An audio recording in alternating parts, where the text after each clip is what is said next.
Yep. Perfect. Okay. Thanks. Cool. I see Well, some new faces. Do you want to? I know. I was gonna say the same thing. Like we've got some new faces. Does anybody want to say hi? I can say hello if that works. Yeah, I work for Multiplayer Guys, company in the UK. Work with game studios around the world, and looking at evaluating a few of the things that Google for Games offer, like Open Match. Cool. Welcome. Welcome. I'm Emily. I'm a new engineer on Caleb's team. Hey, Emily. Welcome. Not new to Unity, but new to Caleb's team.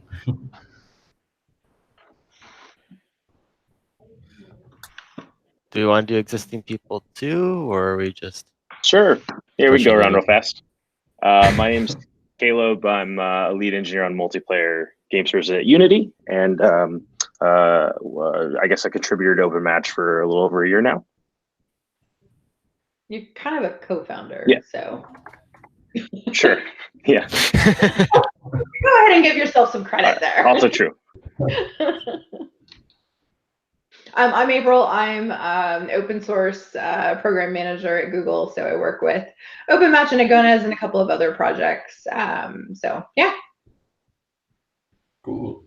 I'll go next. I'm Saurabh. I'm the lead engineer on Open Match on Google side. Hi, I'm Scott. I'm an engineer with Saurabh on Google, or at Google. Hi, this is Yufan. I'm also a software engineer at Google working on Open Match. Hi, I'm Starly. I'm working on Caleb's team at Unity. I think. Sure. Just kidding. Hey guys, my mic working this morning? Yep. Sweet. I'm Ish. I don't have a cam today because there are no meeting rooms because of course there's not. But I'm with Epic Games and Psyonix with evaluating Open Match for Rocket League. Awesome. Thanks for joining, guys. I see one more. Ian. Ian, do you hear us? You want to say hi? If you don't, that's fine. That's okay. Yeah. Cool. No, no okay. mic. That's fine. That's okay. I think the only heartwarming thing for me there was I know now that conference rooms are a cross-company problem, so it's not just us. Anyways, I'll get started. I'll kind of quickly go through the bits of the agenda that I added. Just wanted to give folks an overview of .10 and kind of the plans ahead. I also saw another question asked around ETA, so I'll try to address that as well. So at a high level for .10, the priorities, the key priorities for .10 are to kind of get all the API changes out of the way and to make any core product changes that are on the horizon for 1.0. So the way we are right now triaging all the issues are basically, if we think this is like a issue in the core product that impacts users in production, then we want to prioritize it for .10. So API changes obviously fall in that category. Any API changes definitely. One of the key other things we're working on, and I'll let Scott speak to details about that, but is like the scaling bit where we are trying to introduce a query cache. So that's kind of the stuff that we are tackling in .10 at a very high level. We are still trying to stick to like the 6-week time frame. So starting from last week, ballpark right now, I think the end date is around end of March. That's when we are targeting .10 at. And from then on, the roadmap to 1.0 is basically we'll see the feedback from .10 and see what folks are missing, get community feedback, and fill in any missing holes to 1.0. So at this point, to kind of be clear, there is no like major, after .10, here are the major blockers for 1.0. So if you see those blockers, we want to prioritize those in .10. And so everything from .10 to 1.0 should be mainly from feedback from .10, or more of like, there are a bunch of things right now we have actually categorized as 1.0, and those are primarily like onboarding things. So we definitely want to take them on, but basically they aren't blocking anybody from hosting it in production. They are more like a roadblock for folks to either get onto it or simplify settings, documentation, stuff like that. So that's kind of what it is. One thing I would request is we right now have tried to internally take a stab at assigning milestones to all the pending issues. And so at a very high level, .10 is obviously .10. Anything we know that's not .10 but is in scope for 1.0 is currently marked as 1.0. And then there is a third category which is not planned, which is everything that we have and we know we need eventually to get to, but we don't think it is urgent for it to be handled before 1.0. So if folks get a chance, glance through the issues to see if you think the milestone assignment to them is as expected. If not, feel free to just discuss it on Slack or raise an issue to us, and we can discuss as to our thinking, and it's always open to change. So just the stab right now is just internally for us to prioritize and plan the work, but that's kind of what it is. So that said, I think I'll quickly, the other important update from our end would be for the query service. So I'll have Scott kind of just walk us through what currently it is and what do we plan for .10. And I know there is some discussions falling from that around like the other databases that we should consider as well. So maybe we can just open up this discussion to that. Yeah, sure. So the speaker, I don't know. We did a bunch of scale testing, like with our scale tests, looking at Unity or not at Redis, and how we were previously doing indexing, or currently with 0.9 doing indexing on OpenMatch, and it just did not scale well enough. So the main cause of scale concern was how it had to do a lot of range lookups and then query all the tickets every time. So we did several different experiments and prototypes. One of them was using Redis replicas to read from those instead of reading from master. One of them was a fully custom replacement of Redis that did everything in memory and whatever. And then the third one was keeping Redis, but having query kind of cache everything. And then, like, we previously looked at some other options, other databases, but they didn't really fit the models that OpenMatch needed for querying. So with the looking at the different options, keeping what we had or going to Redis read from replicas, the Redis read from replicas gave us some more scale, but it didn't give us what we felt like was enough. And the custom solution gave us lots of scale, but people are kind of scared of it because it's now you have to deal with a ton of other database problems. So the query cache seems to be happy middle ground. It gives us the majority of the performance that we were getting from a custom implementation, if not same or more. We didn't compare them too closely, but it's a lot easier. And there's actually a PR out right now for doing it. So what it essentially does is that there is the indexes within Redis are gone if you know how they work today.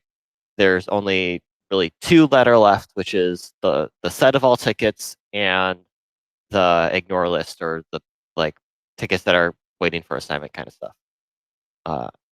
When the query gets query coming in for filter tickets, like I want to get these tickets, it will first get several of those requests and group them together.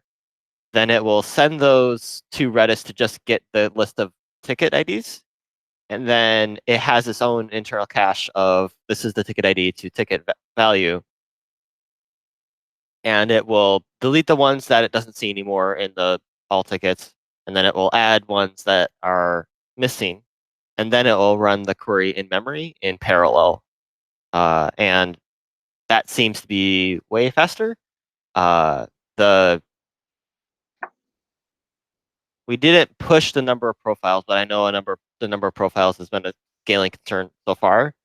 And we had 960 profiles running, 4 times a second or something like that. And I didn't try pushing it. Probably can go much higher, but it was at least getting to there, which none of the other Redis-based prototypes weren't. So can I ask a clarifying question? Yes. So it sounds like Redis was struggling to, it's probably the Z range, if I remember, but basically at a certain point, at a certain scale, Redis starts to become the problem, which means we've reached the kind of the database has become the bottleneck, which means Right. we can start investigating ways of speeding up based on, read and write patterns. So this particular solution, though, is not so much a query cache as it is an in-memory ticket cache that has it's been optimized to take custom profile queries and run them faster with higher horizontal scalability. Yeah. Okay. And that's going to give us a much, much higher anticipated simultaneous observation of lots of tickets with more interesting queries than we were going to get with just using exactly. Redis vanilla. Yeah, Redis is single-threaded, and so you couldn't really scale up the parallel queries going against it to a high degree, especially because the Z range apparently is really slow. So it's just a lot faster to have a list of ticket objects in memory and just filter, or simple Go code, just, is this value within this range? If so, then it's in the pool, otherwise it's not, kind of filtering. That takes nanoseconds to go through 1 million tickets or something like that. So Sweet. So if I'm an OpenMatch function developer, the way I read this is I can expect much faster performance with more tickets across more functions than we previously saw with just using straight through to Redis. Correct. Yes. Okay. Do we know what those? So for this isn't. I'm not trying to do a sales thing, but do we have numbers for where Redis was actually tipping over, so that if people had seen it, they would know that that's what they were seeing? I'm trying to remember. I think so. know. Yeah, I think we have it in UFUN's the bug that UFUN was working on, the read from replica proposal, that has charts and detail, all the scenarios and images of basically graphs of where Redis was tipping over. Yeah. And Awesome. I think I don't have exact perfect numbers, but anecdotally, anything we tried above 400 or 500 profiles or so with just the Redis solution didn't really perform with that well. I think that's what we saw as well, is that the Yeah, few hundred range. That's the link to that proposal if you guys want. That'll be useful. Ish, if I can ask a quick question, how many search attributes were you using in your profiles? Let's see, 2 to 4 generally. Let me try and think. Yeah, somewhere around there. It wasn't an exorbitant amount. And that lines up a lot with, we ran a little experiment the other day with just using Redis directly. At about 40 threads, 10,000 tickets with one search index, the query will take about a second on average across those 40 threads simultaneous. So that's clearly where we can do high reads simultaneously, and that's exactly what this thing that Scott's worked on is trying to do. But yeah, that your numbers line up pretty well. Yep. So that might go in today, if my reviewers are kind to me. Sure. But the test found a small race condition, which is now fixed. But it's written, it's ready for review. It's going in any day now. One thing I would add to the community is we kind of tried to front load this into the release.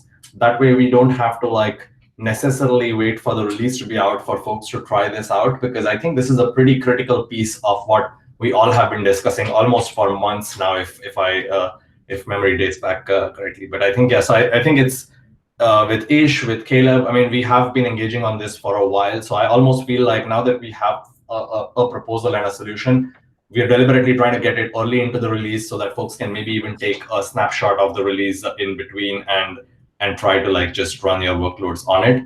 Rest assured, at this point, we have good end-to-end and integration test coverage that it won't be completely broken. Like there are not many moving pieces, so the release should be fairly high quality outside of this change. So it's not like there are too many other things that you should be concerned about taking an in-between drop. So maybe once we are checked this in, Scott, and right now actually the release is almost clean, like that there haven't been much changes since .9. So we can actually just have a tag out for like, try this one out. That way we can kind of keep moving with the rest of the changes, but folks can hammer the specific build with their Yeah, definitely.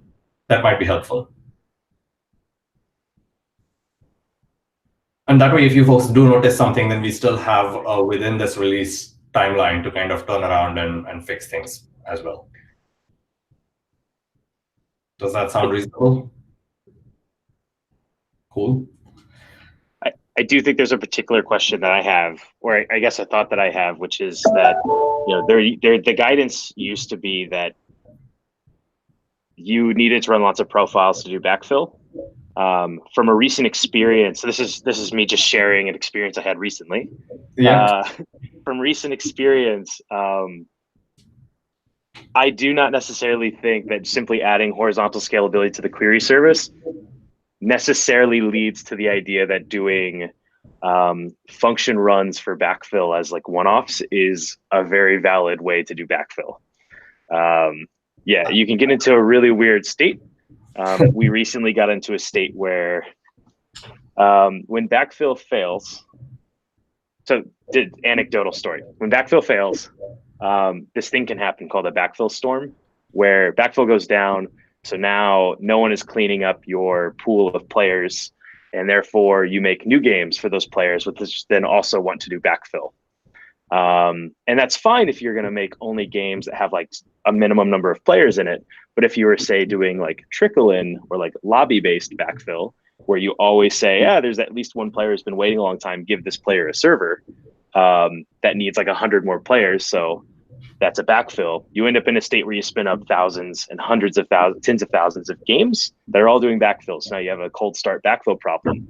And we knew, and now we know that we didn't have horizontally scalable query. And even though we still have it, I think that problem is still one that we need to try and either get some community feedback for or formalize some thoughts for. We've talked about this several times, so just want to put it out there.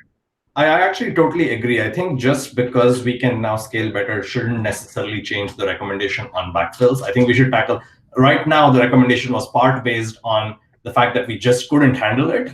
Now that that reason doesn't stay anymore, we should still look at like the scenario hit before we actually just say, oh, now that we can handle horizontal scale, just do backfills with, that shouldn't be the natural recommendation. But yeah, thanks for sharing. And I would love to see, I know you were working on like maybe as much of a public version of like the details that you can come up with for the scenario. Yeah. But if you, that would be a very entertaining read, I'm sure.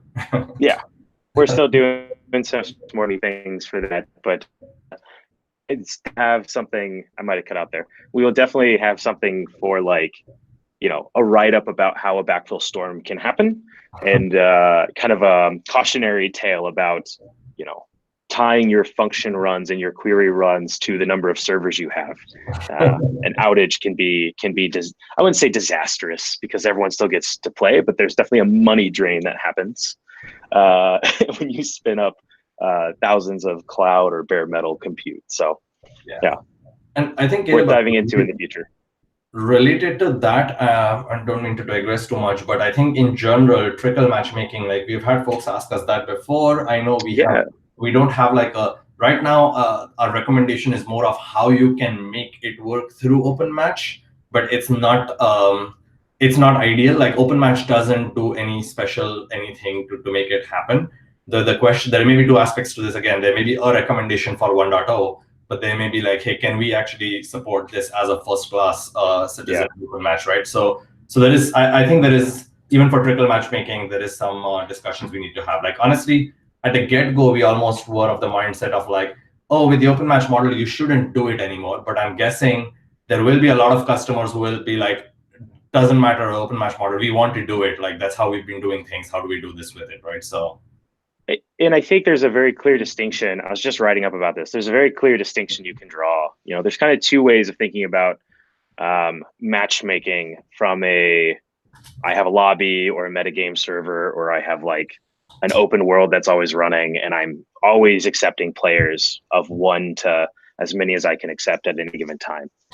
And I think it's worth discussing just because it's kind of an interesting topic that sparks conversation. But if you have any reason for why a player should go to a particular server, I think open match absolutely, like whether it's first class formalized or it's guidance, like there are ways to do it. Some of it involves like randomizing the order of tickets after you do a query and always taking 1 or taking, you know, as many as you can, using score in the proposal to like try and create high player density. So a server that's mostly full, you absolutely want to keep full so that you don't end up with 20% density across like 20 servers. And kind of getting smart about understanding why the player is there.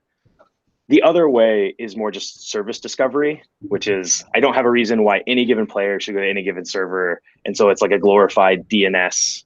I sort of agree. Like if you could just list the servers, say how many are on them, and then your game client would choose which one to take, like a server browse service. You can effectively do it with open match, but you end up in a world where it's one pool of players. You have 20 machines, 100 machines fighting over the 100 tickets. You pretty much have to go down to always trying to take one random ticket, and ideally everyone wins to some degree. Depending on how simple it is, it gets a little more difficult to totally grok what the live behavior is going to be. Whereas when it's, very specific, the thing you're trying to do for this region with these players, and I'm taking them because of this, you can use scores and open match to actually do a pretty compelling trickle-in experience. But all of that is predicated on getting backfill. Kind of that guidance needs to be pretty crisp because that's something you're continuously doing at that point. Yep. Cool. Thanks for sharing. Let's see what's on the agenda next. Open match at GDC. Actually, a quick note, I don't know how many folks will be at GDC. I just wanted to take this one as a shout out to say, we will be, like Scott and I will be there. And if there are more folks around, then we would love to catch up. We can kind of have like an informal meet and greet or just like get face-to-face to discuss how things have been so far. We'll be very close to .10, so I think it's kind of end game. It'll be nice if folks are there for us to just kind of get together and at least say hello. So we can set something up. We'll send something to the community as well as like just an invite. But if any of you folks are at GDC, then yeah, I think we should get together.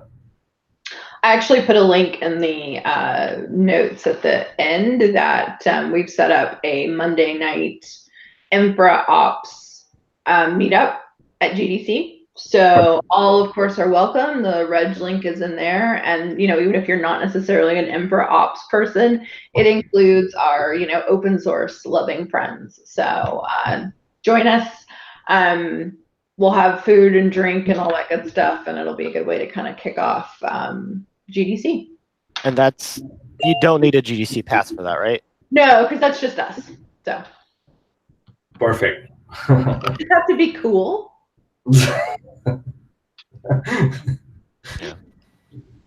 Cool. Outside of that, let's see. I think these were the questions that were added. And I know Andrew had a question too. He had posted some stuff in Slack, and he wanted to talk through some stuff. So maybe we can get to Andrew's question now then, because I don't think the other person is here. Andrew, are you? Hey. Yeah. Basically, working my way through the tutorial, and I got to the point where I had the example open in the browser, and I had errors reported of OM backend open match SVC cluster.local couldn't be found. and then I described the pods, looked at the event stack, and it was saying failed to sync config map cache.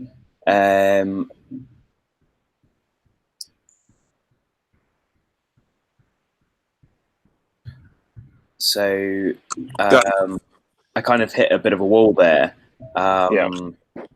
I think I was looking at, I was discussing this with Yufan. So it looks like Yufan is taking a look into this. I'm just looking at the Slack, and he tried to repro this, but couldn't do that. So I guess he'll try to do it in the Minikube environment. But let's take a quick look and see if there is something we can spot here. Because this is definitely like a new type of like an arrow that we see. Like usually, like if people forgot to mount the override config map that is required for OpenMatch demo installation, like the arrow be kind of different. But this time, yeah, I'll try to reproduce it. Oh, okay. I mean, my gut feeling was that I'd done something wrong. It does kind of sound like again, I've not really gotten. Sure. Have you guys checked? So it does kind of sound like maybe there's a namespace that was misconfigured if it's struggling to find the service or the config map. Because that's something that I haven't seen that exact error, but you know, just working with Kubernetes for a while, if OpenMatch, the default tutorials kind of force you to use a particular namespace setup. Yeah, I mean, I used there was some fun because Helm, the version that I'm on, version 3, doesn't create namespaces. So the OpenMatch namespace, I just did kubectl create namespace with the same namespace. Yeah, that sounds good. And then ran the Helm command. But yeah. Okay. How about we take this offline, and Yufan can work with you to figure out or to help you debug. Does that sound okay? Yeah, that's cool. Yeah, thank you. Cool. Thanks. Outside of that, we have a couple other things. One was the roadmap. So I think I covered the roadmap. I guess the next question was directed towards roadmap for 1.0. And like I said, after .10, primarily the one we assume, or our hope is .10 is the stable version, but we wouldn't label a version 1.0 till we have the community kind of tell us that this looks good. So that's kind of the path to 1.0 and stability. So that's essentially the roadmap. But .10, the most real one, is like the March end is kind of when we are targeting that. So that's it. The next one is, was OpenMatch used in production games like the Doodle, and how did it work out? So when I think OpenMatch was used for Doodle, I wasn't on OpenMatch. I think only Caleb probably was, but from what I've heard, OpenMatch was very different back then. So I wouldn't really take it as like this was the exact same OpenMatch that was used for the Doodle. It was a very, very early stage project. So a much more real example for production right now is, and it's public information, Grenge, the company that made this game called Kickfight. It's a Japanese studio, and they have come up with a game that's an OpenMatch that uses OpenMatch-based matchmaking, and the game is in production right now. They have a GDC talk that's scheduled, so that should be fun. But basically, that is the first official production use case for OpenMatch as far as I can remember. Caleb, am I accurate? Is there anything else with the Doodle? Oh, there you go. There's Kickfight. It's a little mobile game. It's actually really fun. The Grenge is in Japan, so unfortunately they're not joining us for our community meetings. But you heard it here. So yeah, the Doodle. So in terms of production games, the tech that OpenMatch, there's a couple of. Well, let's talk about the Doodle. yeah, the old version of OpenMatch, I want to say it was like .2 or .3 that the Doodle ran on, wasn't really. It was very much kind of like a pool draining system, and so while it's based on the same stuff, it didn't always guarantee. Like it had one custom thing it was trying to do, and so it wasn't intended to be like a general applicable solution. It was very much trying to like players land on the Google homepage. When you click a button, there's basically a match function that for any given region would drain the whole pool into games. And if I recall, it ran right next to like a set of well-known game servers. It's very cool. One of the ways that I believe it achieved scale was to, and there's a blog out on this, I believe it was deployed in many regions because it wasn't important that players play in a global pool. It was only important that they play quickly. And so, the heart of that has been brought forward, which is that there's a custom thing they wanted to do. But the thing that's really changed is the current OpenMatch is more focused on kind of getting that query scale, global pool consideration, game design component of matchmaking integrated. Whereas the Doodle is very much like it had one game design, which was you hit a button, you should be in a match. So cool. So yeah, that thanks for the background. But yeah, I think right now, if you look at the current OpenMatch production, I think even Grange is probably the best example. And even Grange isn't using the latest and greatest, by the way. It's, I think, .6 or .7 is what they're using. But at least a lot of the core components haven't changed since then. We've gotten better with the APIs, we've gotten better with the scale, but a lot of the core components still are similar. So so that's probably a more real example. We've launched something last week that uses parts of it, where we are in the next like 3 weeks. We plan on putting like pretty much what is currently in .10 will be a working production one on our side, so we can report on that based on the findings that we learned. One of the findings was the backfill storm, that it's all the exact same stuff as OpenMatch, especially the way match functions get ran. So that part is OpenMatch. In terms of using the whole stack, we'll have something to kind of provide back in a couple weeks that explains how well it worked. Cool. Awesome. I think that was all for the community meeting agenda. April, I think you added one more, but you already spoke to that, I think. Yeah.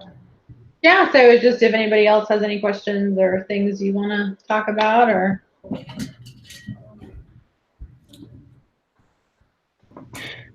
I'm happy. So we've been working, unless I don't want to actually just steal the floor. Does anyone have any issues they'd like to bring out?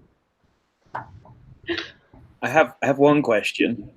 Are you all working sort of Pacific time? Specific. I mean, technically, but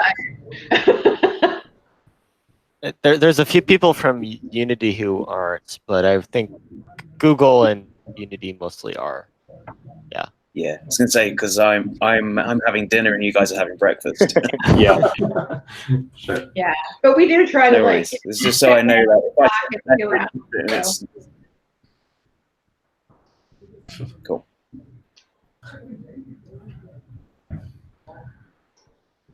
Cool. Caleb, All right. do you have something else beyond that? Oh, I had sort of like, I don't know. I wanted to. I have some stuff we've been working through as we try to investigate how to achieve kind of the next stage of backfill. Mm-hmm. And it kind of feels like it's not necessarily so much like it has to be a technical steering committee like conversation. It could be one. I know Ish has had some experience doing backfill stuff. Maybe it's worth kind of talking about it a little more in a community. Did I cut out, by the way? My computer's all over the place. Okay. A little bit, but you're good. Okay. Yeah, I would say you've got 20 minutes. Go for it. Let's talk. Cool. Okay. So one of the core issues with backfill that either, the OpenMatch community, the OpenMatch steering group, the engineers eventually need to try to like maybe work out is currently, we backfill by hitting the backend API, or at least this is the old way of doing it, and that would effectively schedule the run of a match function inside of a synchronizer window. this will get a little bit technical, but the gist of it is instead of running, 20 match functions or 20 profiles that, can basically adapt to the population that you're working with and cover multiple game design concerns or, facets of your problem space, you effectively have a one-off shot to try and like pull players out of the pool and take them into the game server. Whatever orchestrates that call, you can design different director-based systems or, call-through systems to try and do that. But you end up kind of in the same world, which is you've tied your game server is going to execute a function. The kind of new way that we've been talking about doing it is like backfilling as a ticket. So you submit a ticket like any other player, in that a ticket contains search indexes and what's extension, Scott? Yeah. Okay. Extension. Gotcha. I live in a world where everything has two names. And basically it's just a ticket that has an extra extension on it that explains that it's a host ticket. And it has an attribute on it that explains that it's a host ticket. So it's a backfill ticket. And what that allows you to do is your match function can basically run two queries. It could be one, but effectively two pool queries that are going to say, hey, give me all the existing games that are of my mode type skill. Give me all the players that are of that mode type skill. I see there's 3 games and 200 tickets. I'm going to attempt to find the right players to fill those existing games. I will now emit those as match proposals. And I'll take the remaining pool and basically create the new proposals from that set. This assumes that the match function is going to only produce the right high quality games and score them appropriately so that, players won't necessarily get assignments because they're not ready for high quality games yet. So they'll come back through the loop again, they'll go into the next set. So this is great for session-based games where like, the game basically isn't starting until we get the right players in. So this is going to be, I'm going to submit one ticket, and when that ticket gets resolved, maybe I'm still missing one player, so I'm going to do it once more. And eventually I'm going to stop sending backfill requests because my problem has been resolved. So that's fine if I only have like 1 or 2 players coming in, but what happens when I want to do trickle-based matchmaking, or I just have really big games and I expect to constantly be doing this? The expectation becomes that you're constantly working with these tickets. You submit them, you poll for them, you get results. So here's where it gets tricky. One, the time it takes for the game server to start and then do backfilling is a huge headache for evaluation. I say that because I, as a developer, put a ticket in, I get a game, it starts backfilling. That time, maybe it's a second for the game to start, maybe it's 3 seconds before the first backfill comes in. Matchmaking is executed like 8 times since then. And every time, it likely produces another match for whoever came in. And so there's kind of this need for maybe when that match function decides to make a match, it can basically say like, hey, this match isn't full. And while that game server is starting up, we're going to create this type of like longer lived object that is going to be considered as a not full game that needs filling. So that's one thing. The other thing is that working with tickets continuously means that you're constantly fighting with trying to land inside of a window. If you do a backfill, resolve the backfill, and matchmaking executes in the middle, in a high scale game situation, the match function executions are only going to work with maybe like, depending on your timing, like 50% of the actual games that aren't full at any given time, because you're constantly resolving these backfill requests. You basically are in a situation where you don't actually know the state of how many games need how many players inside the context of running a series of match functions during a cycle. I'm going to pause because I think I cut out again. Okay. So we sort of have like an idea, and I kind of wanted to get feedback on it, but I introduced it in the previous one, which is the idea that you could basically introduce you don't necessarily need OpenMatch to do this, but it could be an OpenMatch concern. You basically need your match function and whatever your director is to say like, hey, I'm producing a match and it's not full, so create this backfill request thing. The backfill request thing is then going to be, immediately available as a queryable type of either ticket or other object pool inside of matchmaking. And it's a type of object that a game server could also create or update, thus ensuring more or less you get like 95 to 99 or 100% of your existing games kind of are in matchmaking, regardless of whether or not the game server has indicated that it needs players. The match function knows, so it can like take action to do that. But it introduces a lot of weird effects in open match that are worth talking about. So this backfill object you're saying becomes like essentially a first-class persistent concept. Like today, open match, like the matches are more of ephemeral, right? Like open match is just passing matches through and not really retaining. This is almost, is this, if I'm getting this right, like a match that's essentially a half match that open match now kind of hangs on to because it's something that open match cares about across runs.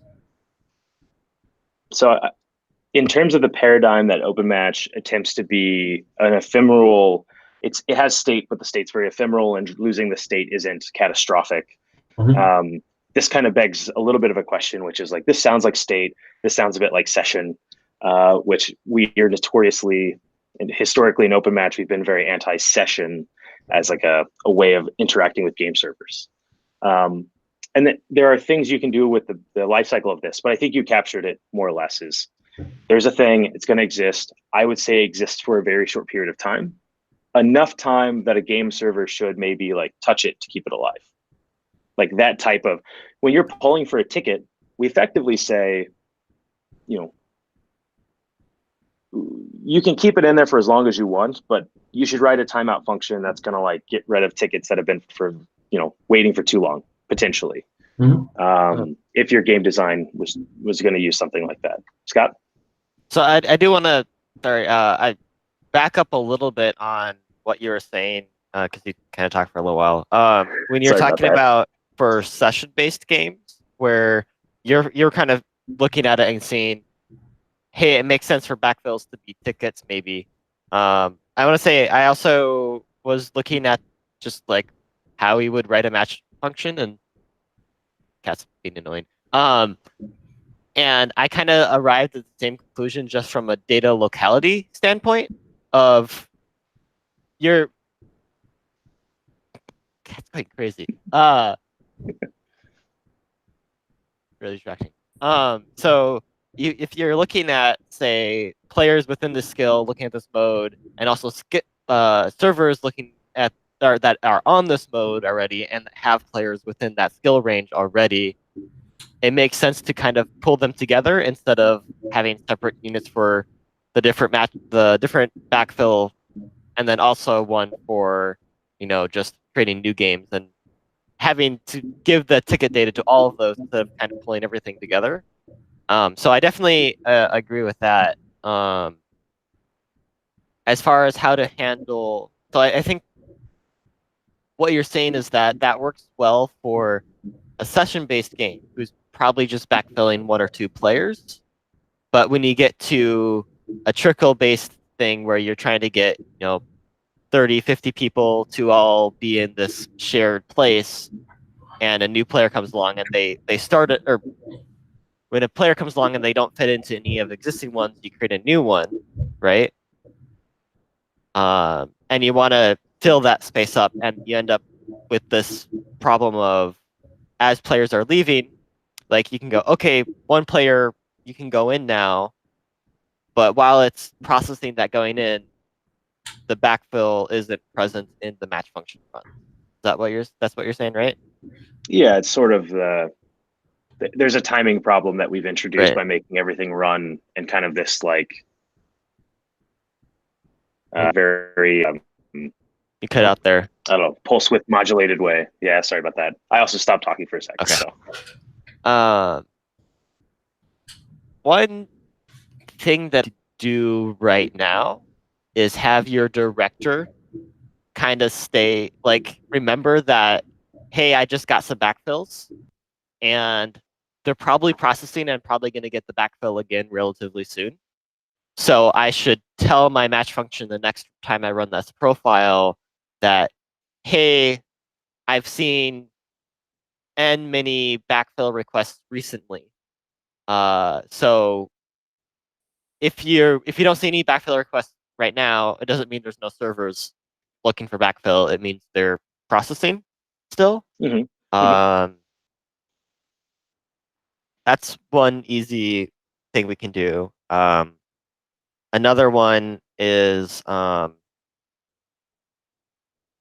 getting that cycle shorter.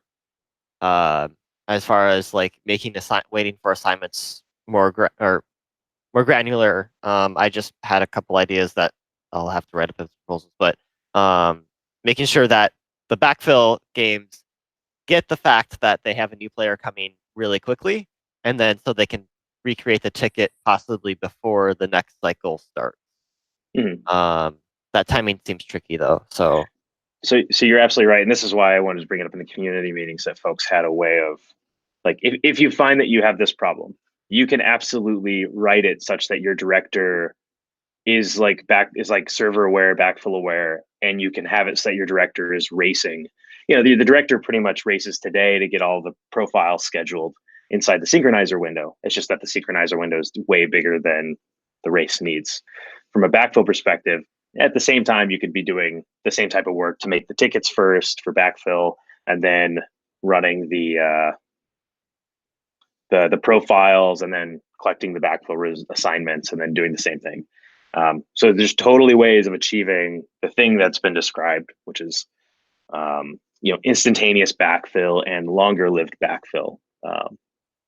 So yeah, totally with you on that one, Scott. And So I guess that's sort of.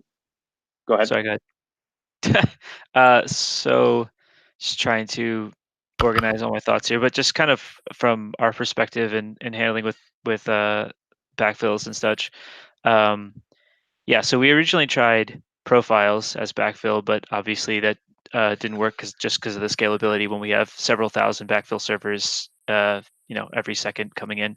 But kind of the way we handle it, in one sense, is we do more of a waiting instead of a trickling type thing from the director. So we'll wait somewhere in the vicinity of 5 to 15 seconds to like kind of pool everything together and then make a whole bunch of really good matches instead of like just doing single players at a time, because we found that you kind of end up getting in general better quality matches if you wait a little while for it to pool up.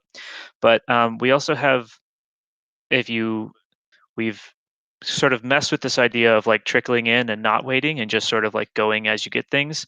And built into our director, we have we call it the sanity checker, which is essentially, it's kind of like you were saying with like this race condition, where the director is kind of constantly collecting updates from players and servers, like, oh, this player switched to a different playlist and they queued for something else, or this server got or lost new players or whatever. So the matches coming out of Open Match are checked against the most recent updates inside the director before the match is actually sent out.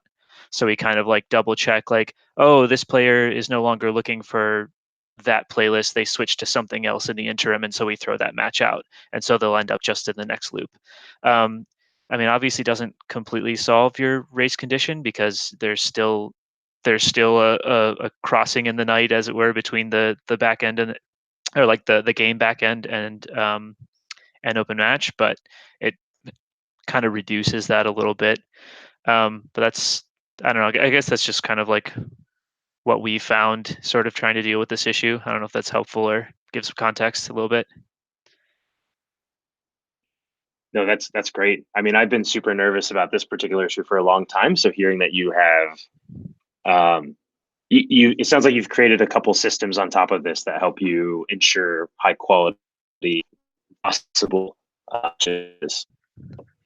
That's an issue that I also trying to like figure out exactly what our strategy is going to be.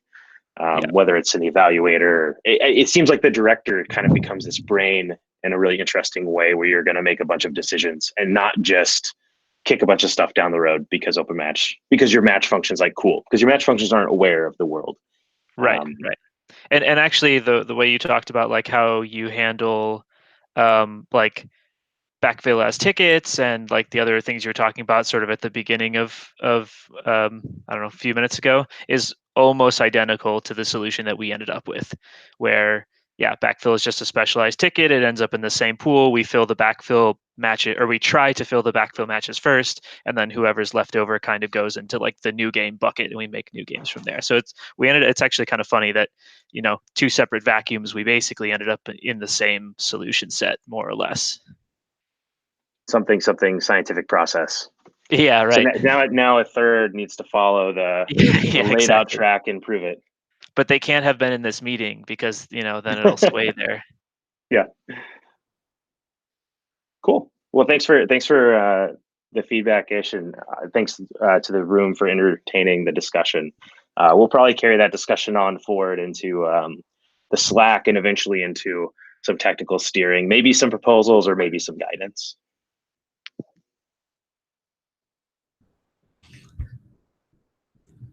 Cool. One other thing I was going to mention, Caleb, and to the rest of the folks as well. We've been marking some issues as with the label of TSC discuss. Those are explicitly things where we have a question that we kind of want opinions on, or something that, so we need not wait for the TSC meeting. On some of them, I've specifically added to you as well for feedback. So I think between this week and next, what we are trying to do is get all of the API surface solidified, so that we have enough room in .10 to kind of just go stomp and finish it. So I'll again kind of bug you on Slack just to make sure we kind of make progress on that, and hopefully by the end of the week we kind of have addressed all the API changes that we think for .10. And if not, then we can, in the next week's TSC sync, we can kind of bring it up and just discuss it in person. Sounds great. I'm really excited for the horizontally scalable super fast query. That's going to be a big game changer. Cool. Awesome. That's it from me. Anybody else? I did want to add, I think, a little bit of color to what we're thinking about with the API changes really quickly. One of them is the after your fetch matches call, after all the matches come through, we're looking at kind of the status of like how things went, because we do have cases where we can partially fail, such as your match functions are returning results, but then it was running too long, so we killed it. But we still want to give the results out because your match function might be overloaded, so we want to reduce the load on it by letting the matches that can make come out of it. And then I think the other area which we're trying to kind of figure out is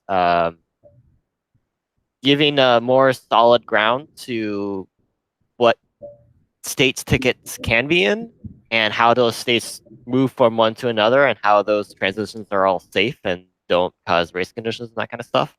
So that's a weird or more broad discussion, but it has a good chance of having at least a couple API or config variable name changes, just to make it more conceptually clear. But there might be some cases where we have to change behavior because we want to avoid creating race conditions and that kind of stuff, or help you not create race conditions with what you're doing, with how you're calling up the match. So we will see, but will that be in a proposal or an issue so that everyone can read about? Yeah, it's in an issue somewhere. I don't think it's in an issue. Great. Or it is an issue. Yeah. So I think right now the issue is very generic, though. Right now the issue exactly says what Scott just said. So yeah. It's like this isn't really clear, so we should clarify it before 1.0. But and then I think there's a little bit of stuff around the assignment API. Assignment that we'll figure out. But right. Cool. Yeah. Anyway, that's pretty much it. Yep. So yeah, if there's nothing else, this was super useful. Lots of good discussions. This was, yeah. If you have any other concerns about the API, please create an issue now, because we're trying to finalize it for 1.0. So Now or Speak never. now or forever hold your peace, unless there's an open match 2.0. Cool. Not that we won't add stuff, but we don't want to break stuff. Yeah. No, and I think that's that said, once we get closer to 1.0, we will have to have another way of like actually having a different train for the APIs. I know internally we do that a lot for things which are like APIs themselves are like, this is a 1.0 surface, and then you have a beta surface that can change, but you know, like it needs to be backward compatible and it's not far. So it's not like things can't change forever, but there will be like a lockdown for at least 1.0, right? So yeah, we need to get that in. But anyway, we're almost out of time. So thank you, folks. Yeah, thank you. Yep. Bye-bye. Bye, all. Bye. Bye, guys. Have a good month. See you at GDC if you're there.